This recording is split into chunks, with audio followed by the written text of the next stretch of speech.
Maëlle claqua la porte de l'appartement, le cœur battant comme un tambour de guerre. « Je ne peux plus continuer comme ça, hurla-t-elle, les larmes coulant sur ses joues, tandis que Marine, figée sur le seuil, la regardait avec des yeux emplis de douleur. Une semaine plus tard, le secret qu'elles avaient enterré éclatait au grand jour, transformant leur amour en un tourbillon de trahison et de rédemption. Dans les rues animées de Barcelone, où le soleil d'Espagne caressait les façades gothiques du Barri gothique, Maëlle travaillait comme serveuse dans un petit café niché près de la Rambla. À 25 ans, elle avait fui la France, son pays natal, pour échapper à une famille étouffante et à un passé marqué par des amours interdites. Ses cheveux bruns ondulés encadraient un visage aux traits fins, illuminé par des yeux verts qui trahissaient une sensibilité à fleur de peau. Elle servait des cafés qu'on léchait et des tapas avec un sourire forcé, mais son esprit vagabondait vers des rêves de liberté. C'est là qu'elle avait rencontré Marine, une artiste de 28 ans originaire de Madrid, venue à Barcelone pour exposer ses toiles abstraites inspirées par les couleurs vives de Gaudí. Marine avait des cheveux blonds courts et bouclés, une peau hâlée par le soleil méditerranéen, et des yeux bleus qui semblaient percer l'âme. Leur première rencontre fut un choc électrique. Maëlle avait renversé un verre d'eau sur la table de Marine, et au lieu de s'énerver, celle-ci avait ri, un rire cristallin qui avait fait fondre les défenses de la serveuse. « Pas grave, ma belle », avait dit Marine en essuyant la table. « Ça rafraîchit l'atmosphère. » Rapidement, leur relation s'était approfondie. Des promenades nocturnes le long de la plage de la Barceloneta, des baisers volés sous les arches du parc Güell, des nuits passionnées dans l'appartement exigu de Maëlle. Elle parlait de tout, de la beauté poétique de la littérature française que Maëlle adorait Baudelaire, Rimbaud et des passions espagnoles de Marine, flamenco et tauromachie métaphorique. Leur amour était intense, cassé Ashtine comme une tempête en mer, mais aussi doux et romantique, empreint de cette mélancolie française que Maëlle portait en elle.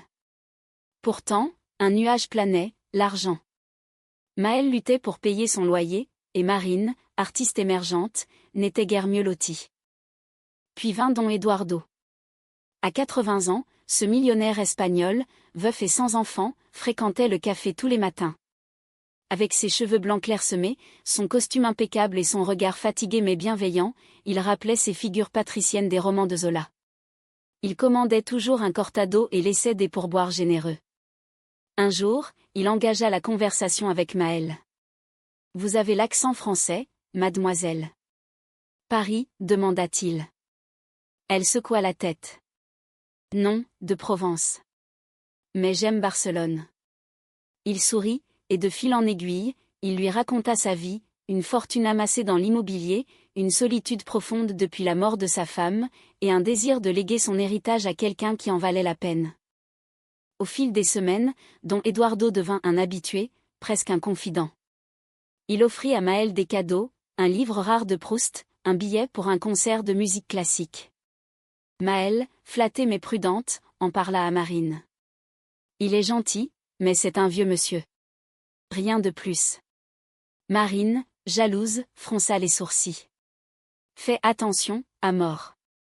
Les hommes comme lui ont toujours un agenda. » Pourtant, la proposition arriva comme un coup de tonnerre. Un soir, après la fermeture du café, Don Eduardo l'invita à dîner dans un restaurant étoilé du quartier de l'Exemple. Là, sous les lustres cristallins, il posa une bague sur la table.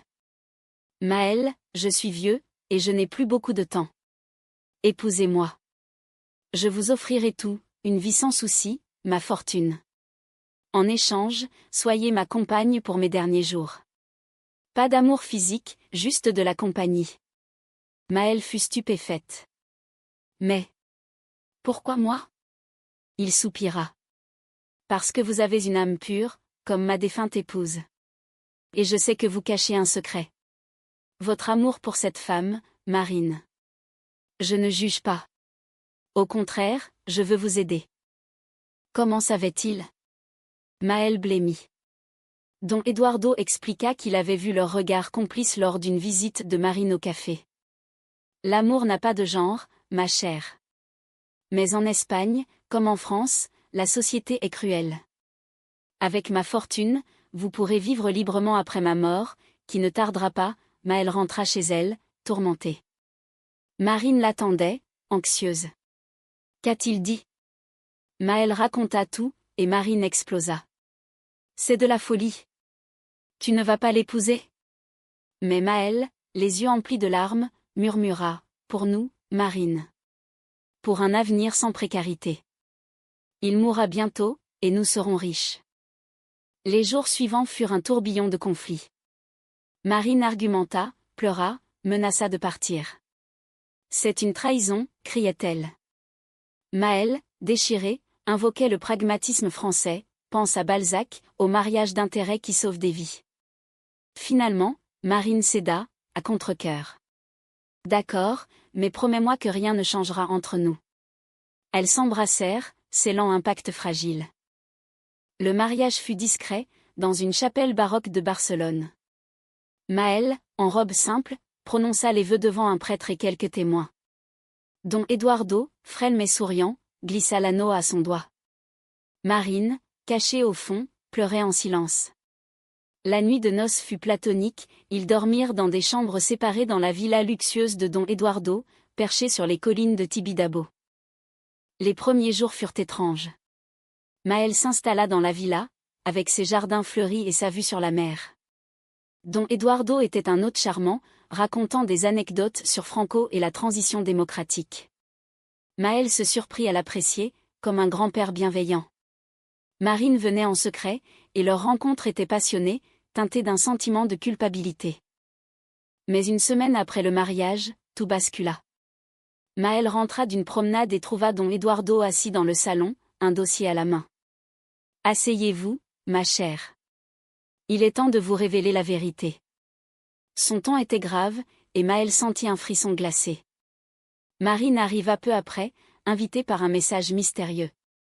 Les trois se retrouvèrent face à face, dans une atmosphère lourde de secrets. Don Eduardo posa le dossier sur la table basse en marbre, ses mains tremblantes trahissant son âge. « Maël, Marine, écoutez-moi attentivement. Ce que je vais vous dire changera tout. » Maël s'assit, le cœur serré, tandis que Marine, debout près de la fenêtre, croisait les bras en un geste défensif. La villa, avec ses murs ornés de tableaux de Miro et ses meubles anciens, semblait soudain oppressante sous le soleil couchant de Barcelone. Le vieil homme commença son récit, d'une voix rauque mais ferme, empreinte de cette élégance espagnole matinée de philosophie française il avait étudié à la Sorbonne dans sa jeunesse. Il y a 30 ans, j'ai eu une liaison secrète avec une femme française, lors d'un voyage à Paris. Elle s'appelait Isabelle, une artiste comme toi, Marine. Nous nous aimions follement, mais elle était mariée. De cette union naquit un enfant. Il marqua une pause, ses yeux se voilant. Cet enfant, c'est toi, Marine. Marine chancela, comme frappée par la foudre. Quoi? C'est impossible. Ma mère m'a dit que mon père était mort dans un accident. Don Eduardo secoua la tête. Isabelle a menti pour me protéger. J'étais déjà mariée, et un scandale aurait ruiné ma vie. Mais je n'ai jamais cessé de veiller sur toi. J'ai payé tes études, tes expositions, anonymement. Quand j'ai appris pour ton amour avec Maël, j'ai vu une opportunité de réparer mes erreurs. Maël, abasourdi, prit la main de Marine. Ton père? Mais... le mariage? Don Eduardo sourit faiblement. Le mariage était un prétexte. En Espagne, les lois sur l'héritage sont complexes. En épousant Maël, je la rends légataire universelle. À ma mort, tout ira à elle, et par extension, à toi, Marine, ma fille. C'est ma façon de vous unir légalement, dans un monde qui ne reconnaît pas encore pleinement votre amour. Les révélations s'enchaînèrent comme un torrent. Don Eduardo produisit des documents, tests ADN, lettres d'Isabelle, photos jaunies d'un Paris romantique. Marine, effondrée, relut les lettres, les larmes coulant sur les pages. « Pourquoi ne m'as-tu rien dit plus tôt ?» demanda-t-elle d'une voix brisée. « Parce que j'avais peur de ton rejet », répondit-il. « Et maintenant, avec ma santé qui décline cancer, inopérable, je n'ai plus de temps. » Le choc initial céda la place à un tourbillon d'émotions. Marine, furieuse, accusa Don Eduardo de manipulation. « Tu as joué avec nos vies. C'est de la trahison. » Maël, prise entre deux feux, tenta de calmer les esprits. « Attends, à mort. Il a agi par amour, même si c'était maladroit. Mais Marine, blessée, sortit en claquant la porte, laissant Maël seul avec le vieil homme. Les jours suivants furent un calvaire. Marine disparut, ne répondant plus aux appels. Maël erra dans les rues de Barcelone, du Sagrada Familia au marché de la Boqueria, cherchant son amour perdu. Elle se rappelait leurs moments intimes, les rires partagés sous la pluie, les caresses tendres au lever du soleil. Leur relation, si profonde, si sensuelle, était ancrée dans une complicité féminine que seul l'amour lesbien pouvait offrir une fusion d'âme, sans les chaînes du patriarcat. Don Eduardo, affaibli, confia à Maël ses regrets. « J'ai vécu dans le mensonge, comme tant d'hommes de ma génération. Mais vous, les jeunes, vous avez le courage de vivre vrai. » Maël, touché, passa du temps avec lui, lisant des poèmes de Verlaine à voix haute. « L'amour est plus fort que la mort, » murmurait-elle, pensant à Marine. Enfin, Marine réapparut, un soir pluvieux. Elle frappa à la porte de la villa, trempée, les yeux rougis. « Je suis allée voir ma mère à Madrid. Elle a confirmé tout. » Elles s'embrassèrent, un baiser chargé de pardon et de passion. « Je t'aime, Maël. » Malgré tout. Don Eduardo, témoin discret, sourit depuis son fauteuil. « Bienvenue à la maison, ma fille. » Mais le calme fut de courte durée. Un nouveau conflit surgit, l'héritage attira l'attention de cousins éloignés de Don Eduardo, avides de fortune. Ils contestèrent le mariage, accusant Maël d'être une opportuniste. Des avocats envahirent la villa, des rumeurs circulèrent dans la presse barcelonaise. Jeune Française épouse un millionnaire mourant escroquerie, titraient les journaux. Maël et Marine durent affronter ces attaques. Marine, protectrice, défendit leur amour publiquement lors d'une interview. « Ce n'est pas pour l'argent. C'est pour la famille que nous formons. » Maël, plus réservé, souffrait en silence, se rappelant les valeurs humanistes françaises, tolérance, égalité. Leur relation s'approfondit dans l'adversité, leurs nuits devenant des refuges de tendresse, où les corps se fondaient en une harmonie parfaite. Pourtant, la trahison vint de l'intérieur. Un soir, Maël découvrit des messages sur le téléphone de Marine, des échanges avec une ex-amante, Sofia, une danseuse de flamenco. « Je me sens perdue », avait écrit Marine. Maël est marié maintenant. Le cœur brisé, Maël confronta Marine. « Comment as-tu pu ?» Marine pleura. C'était une erreur, un moment de faiblesse. Avec la révélation sur mon père, j'ai paniqué. La dispute fut violente, mots acérés comme des lames. Maël, sentant la trahison comme un poison, partit marcher seule dans les collines. Elle pensa à sa vie en France, à ses premiers amours lesbiens cachés, à la douleur de l'acceptation. L'amour est fragile, se dit-elle, citant Colette dans son esprit. La réconciliation ne tarda pas. Marine, rongée par le remords, chercha Maël toute la nuit. Elle la trouva assise sur un banc face à la mer, les vagues de la Méditerranée reflétant les lumières de la ville. « Pardonne-moi, mi amor », murmura-t-elle en s'agenouillant. « Tu es ma vie. » Maël, les yeux emplis de larmes, l'attira dans ses bras. Leur baiser fut un serment renouvelé, un mélange de passion et de pardon, sous les étoiles espagnoles qui semblaient bénir leur union. De retour à la villa, elles affrontèrent Don Eduardo ensemble. « Nous surmonterons cela », déclara Marine. Le vieil homme, de plus en plus faible, leur remit les clés de son empire. « Protégez-vous mutuellement. L'amour vrai est rare. » Ces paroles, imprégnées d'une sagesse humaniste, rappelaient les essais de Montaigne, l'amitié et l'amour comme rempart contre la barbarie du monde. Les semaines suivantes virent l'escalade des conflits légaux. Les cousins, menés par un neveu ambitieux nommé Carlos, intentèrent un procès. Ils arguaient que le mariage était une chame, une farce, et que Maël, en tant que lesbienne, ne pouvait être une épouse légitime. Les audiences au tribunal de Barcelone furent un spectacle cassé à ch'tines, témoignages émouvants, avocats virulents, médias avides de scandales. Maël témoigna avec dignité, sa voix tremblante mais ferme. « J'ai épousé Don Eduardo par respect et gratitude. Mon amour pour Marine n'enlève rien à cela. L'amour n'est pas exclusif, il est multiple. » Marine, à ses côtés, ajouta « nous formons une famille. Mon père nous a unis. Don Eduardo, trop malade pour assister, envoya une vidéo. Je suis fier de ma fille et de sa compagne. Laissez-les en paix. La société espagnole, encore conservatrice malgré les avancées sur les droits LGBT, réagit diversement. Des manifestations de soutien eurent lieu devant le tribunal, avec des drapeaux arc-en-ciel flottants aux côtés de la Señora catalane. Maël et Marine devinrent des symboles involontaires de la lutte pour l'égalité, leur histoire touchant des cœurs au-delà des frontières. Au milieu de ce chaos, leur relation s'épanouit. Elles trouvèrent refuge dans des moments intimes, des dîners aux chandelles dans le jardin, des lectures partagées de Simone de Beauvoir, des étreintes sensuelles qui effaçaient les blessures. Maël, avec sa sensibilité française, apportait une profondeur émotionnelle, Marine, avec son feu espagnol, une passion ardente. Ensemble, elles incarnaient cet idéal lesbien, une sororité amoureuse, libre et profonde. Pourtant, le haut trao approchait.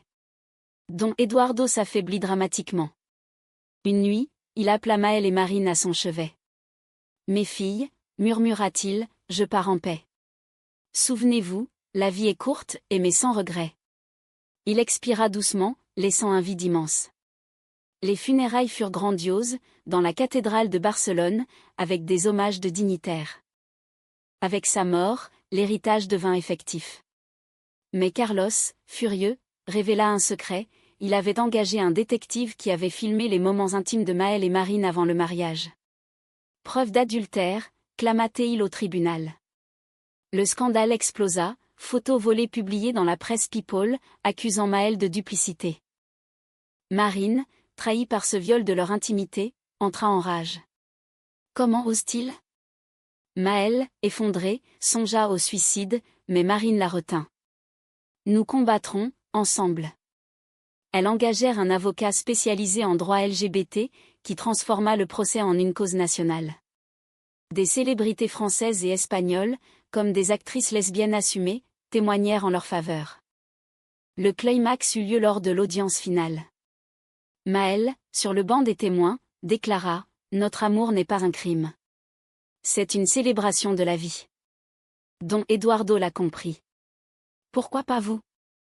Le juge, ému, rendit un verdict favorable, le mariage était valide, l'héritage légitime. Les cousins furent déboutés. Victoire. Maël et Marine s'embrassèrent dans la salle, sous les applaudissements. Mais la joie fut tempérée par le deuil. Elles décidèrent de quitter Barcelone pour un temps, voyageant en France, visitant la Provence natale de Maël. Là, dans les champs de lavande, elles renouvelèrent leurs vœux en privé, un mariage symbolique sous le soleil du midi. Pourtant, des doutes persistèrent. Marine avoua « J'ai failli te perdre à cause de ma faiblesse avec Sofia. » Maël pardonna pleinement. Nous sommes humaines. L'amour grandit dans les épreuves. Leur relation, forgée dans le feu, devint plus forte, plus romantique, imprégnée de cette humanité profonde qui transcende les genres. De retour à Barcelone, Maël et Marine transformèrent la villa en un havre pour la communauté LGBT. Elles fondèrent une fondation en mémoire de Don Eduardo, aidant les jeunes lesbiennes en difficulté, offrant bourse et refuge. C'est notre héritage, disait Marine, les yeux brillants.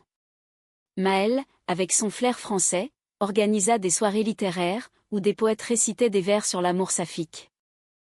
Leur vie quotidienne était un poème en prose, promenade main dans la main le long de la Rambla, visite au musée Picasso, nuit d'amour où les corps se racontaient des histoires sans mots. Maël écrivit un roman inspiré de leur histoire, l'héritage d'un amour interdit, qui devint un best-seller en France et en Espagne, touchant des lecteurs par sa profondeur émotionnelle et sa critique sociale. Pourtant, le passé ressurgit. Sofia, l'ex de Marine, réapparut, cherchant le pardon. « J'étais jalouse, avoua-t-elle. » Marine, ferme, la repoussa. « Mon cœur appartient à Maël. » Cette confrontation renforça leur lien, effaçant les dernières ombres de trahison. Des années passèrent. À 30 ans, Maël et Marine adoptèrent une fille, une orpheline espagnole nommée Isabella, en hommage à la mère de Marine. Elles l'élevèrent dans un environnement d'amour inconditionnel, lui enseignant les valeurs humanistes, tolérance, empathie. « Tu auras deux mamans qui t'aiment, disait-elle. » Don Eduardo, dans son testament spirituel, avait laissé une lettre, « Que votre amour illumine le monde, comme le soleil sur la mer », elle la lurent souvent, se rappelant son sacrifice. Le dénouement fut doux amer. Marine, atteinte d'une maladie rare, lutta vaillamment. Maëlle veilla à son chevet, comme elle l'avait fait pour Don Eduardo. « Ne me quitte pas », murmura Marine. « Jamais », répondit Maëlle. Marine s'éteignit paisiblement, laissant Maëlle brisée mais résiliente. Maëlle éleva Isabella seule, perpétuant leur legacy.